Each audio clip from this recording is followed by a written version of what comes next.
पंडित लेखक श्री राम शर्मा आचार्य। सब कुछ गुरु को अर्पित हो। गुरु गीता के महामंत्र साधना पथ के प्रदीप हैं। इनसे निश्चित होने वाली ज्योति किरणें साधकों को भटकन और उलझनों से बचाती है।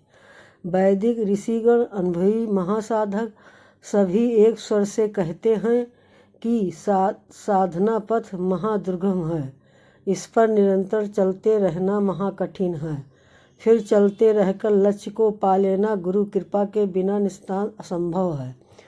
उपनिषद की ऋषियों में साधकों के लिए ऐसे ही चेतावनी भरे वचन हैं। कठोपनिषद की श्रुति कहती है, अर्थात ये साधना पथ छुरे की धार की भांति अति दुष्कर है। ये पथ अति दुर्गम है। ऐसे अनुभवी कवियों ऋषियों का कहना है, गुरु की कृपा इस दुर्गम पथ को सुगम बनाती है। गुरु करुणा का संबल पाकर ही शिष्य इस पथ पर चलने में सफल होता है।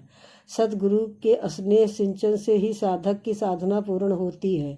उपयुक्त मंत्रों में बताया गया है कि शिष्य को तथ्य जान लेना चाहिए कि सतगुरु का चिंतन स्वयं आराध्य का ही चिंतन है। इसलिए कल्याण की कामना को करने वाला साधक इसे अवश्य करे। तीनों लोकों में निवास करने वाले सभी इस सत्य को कहते हैं कि गुरुमुख में ही ब्रह्मा विद्या स्थित है। गुरु भक्ति से ही इसे प्राप्त किया जा सकता है। गुरु ही अज्ञान के अंधकार को हटाने वाले प्रकाश स्रोत है। शास्त्र वचनों से भी यही सिद्ध होता है कि गुरु कृपा से ही माया की भ्रांति नष्ट होती है। गुरु से श्रेय अन्य कुछ भी नहीं है। गुरु भक्ति की इस तत्व कथा में नई कड़ी जोड़ते हुए भगवान सदाशिव माता पार्वती को समझाते हैं, हे श्रेष्ठ मुख वाली देवी पार्वती, शिष्य को ये सत्य भली भांति जान लेना चाहिए कि ये ध्रुव अटल है कि गुरु से श्रेय अन्य कोई भी तत्व नहीं है। ऐसे लोग कल्याण में निरत परम कृपालु गुरु के कार्य के लिए आसन, वस्त्र, आभूषण, वाहन आदि देते रहना शिष्य का कर्तव्य है। साधक द्वारा इस तरह लोक कल्याणकारी कार्यों में सहयोग से सद्गुरु को संतोष होता है। भगवान शिव का कथन है कि गुरु कार्य के लिए साधक को अपनी जीविका को भी अर्पण करना चाहिए। 26-27 कर्म, मन और वचन से नित्य गुरु आराधना करना ही शिष्य का कर्तव्य है। गुरु के कार्य में तनिक भी लज्जा करने की जरूरत नहीं है। गुरु को साष्टांग नमस्कार करना चाहिए। शिष्य का शरीर, इंद्रिय, मन, प्राण सभी कुछ गुरु कार्य के लिए अर्पित होना चाहिए। यहाँ तक कि अपने साथ पत्नी आदि परिवार के सदस्यों को गुरु कार्य में अर्पण कर देना चाहिए। 29 भगवान सदाशिव कहते, हे पार्वती, ये अपना शरीर कृमि, किष्ट, भस्म, पिष्टा, मल, मूत्र, त्वचा, मांस आदि का ही तो ढेर है। ये यदि गुरु कार्यों के लिए अर्पित हो जाए तो इसमें श्रेष्ठ भला और क्या हो सकता है। इन महामंत्रों का प्रत्येक अक्षर साधक के साधना पथ का प्रदीप है। इससे निकलने वाली प्रत्येक किरण के प्रकाश में साधक का साधनामय जीवन उज्जवल होता है। गुरु तत्व जितना श्रेष्ठ है उतना ही श्रेष्ठ गुरु का कार्य है। तात्विक दृष्टि से इन दोनों एक ही है। श्री रामकृष्ण परमहंस के शिष्य स्वामी शिवानंद जी महाराज कहते हैं, डिवोशन टू संघ इज डिवोशन टू ठाकुर, यानी कि मिशन मठ के संगठन के प्रति भक्ति ठाकुर के प्रति भक्ति है। सतगुरु का कार्य सतगुरु की चेतना का यही विस्तार है। जो शिष्य अपने सतगुरु के कार्य के प्रति समर्पित है, यथार्थ वही सतगुरु के प्रति समर्पित है। जो सतगुरु के कार्य के लिए अपने समय, श्रम, यम, धन का नियोजन करते ही है, वही अपने गुरु की सच्ची आराधना करते हैं। सतगुरु की आराधना के लिए गुरु कार्य हेतु अपने साधन, यम, समय का एक महत्वपूर्ण अंश लगाना चाहिए। गुरु कार्य छोटा हो या बड़ा हो, उसे करने में किसी भी तरह की लज्जा नहीं होनी चाहिए। श्री रामकृष्ण परमहंस कहते हैं कि लोगों को जिन कार्यों की लज्जित होना चाहिए उन्हें करने में वो लज्जित नहीं होते। बड़े मज़े से झूठ, छल, कपट करते हैं, धोखाधड़ी करते हैं। इन कार्यों में उन्हें लज्जा नहीं आती है। पर गुरु की आज्ञा का पालन करने में वे शर्माते हैं। सतगुरु का कार्य जो भी है उसे भक्त पूरी रीति से करना चाहिए। इसके लिए लज्जा का त्याग करने भी कोई संकोच नहीं करना चाहिए।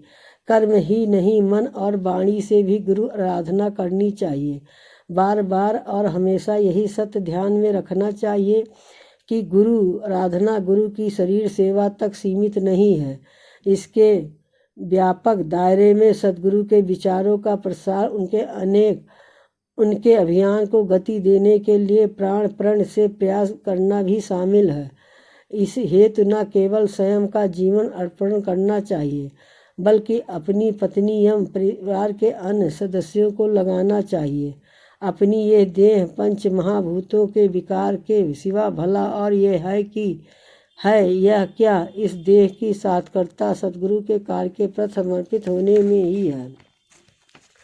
स्वामी विवेकानंद महाराज के दो शिष्य से स्वामी कल्याणानंद और स्वामी निश्चयानंद एक दिन स्वामी जी ने इन दोनों को अपने पास बुलाया और कहा, देखो, हरिद्वार में साधुओं की सेवा की कोई व्यवस्था नहीं है। उन दिनों आज से करीब 100 वर्ष पूर्व हरिद्वार का समूचा क्षेत्र महाअरण्य था। साधु हो या फिर तीर्थयात्री, इन सभी को सामान औषधि एवं चिकित्सा के अभाव में अनेकों कष्ट उठाने पड़ते थे। कई बार तो इन्हें मरना भी पड़ता था। स्वामी जी ने अपने इन दोनों शिष्यों को इनकी सेवा का आदेश दिया। इन दोनों साधन विहीन साधुओं के पास अपने सतगुरु के आदेश के सिवा और कोई भी संपत्ति नहीं थी। जब स्वामी कल्याणानंद एवं स्वामी निश्चयानंद स्वामी जी को प्रणाम करके चलने लगे तो उन्होंने कहा, अब तुम दोनों इधर लौटकर भी कभी नहीं आना, बंगाल को भूल जाना। आदेश अति कठिन था, परंतु शिष्य भी सद्गुरु को संपूर्ण रीति से समर्पित थे। बेलूड़ मठ से चलकर ये दोनों ही हरिद्वार आए।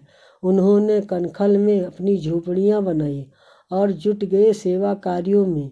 दिन भर बीमार साधुओं एवं तीर्थ यात्रियों की सेवा और रात भर अपने सद्गुरु का ध्यान कार्य चलता रहा। वर्ष बीतते रहे। इसी बीच स्वामी जी ने इच्छा मृत्यु का वर्ण किया, परंतु सतगुरु आदेश के वर्ती ये दोनों गुरु के अंतिम दर्शन भी नहीं गए। गुरु कार्य के लिए उन्होंने अनेकों अपमान झेले, तिरस्कार सहे, पर सब कुछ उनके लिए गुरु कृपा ही तो थी। लगातार 34 सालों तक उनका ये सेवा कार्य चलता रहा। उनके कार्यों का स्मारक आज भी कनखल क्षेत्र में श्री रामकृष्ण सेवाश्रम के रूप में स्थित है। सतगुरु के कार्य के प्रति निष्ठापूर्ण समर्पण ने उन्हें अध्यात्म के शिखरों तक पहुंचा दिया। इन दोनों के लिए स्वामी जी ने स्वयं अपने मुख से कहा था, हमारी ये बच्चे परम हंसस्थ प्राप्त कर धन्य हो जाएंगे। गुरु कृपा से यही हुआ भी। ऐसे कृपालु सतगुरु को सत्य सहस्त्र कोटि कोटि नमन। इस कहानी को सुनने के लिए बहुत बहुत धन्यवाद और सब्सक्राइब करा उसके लिए सत दिल से धन्यवाद।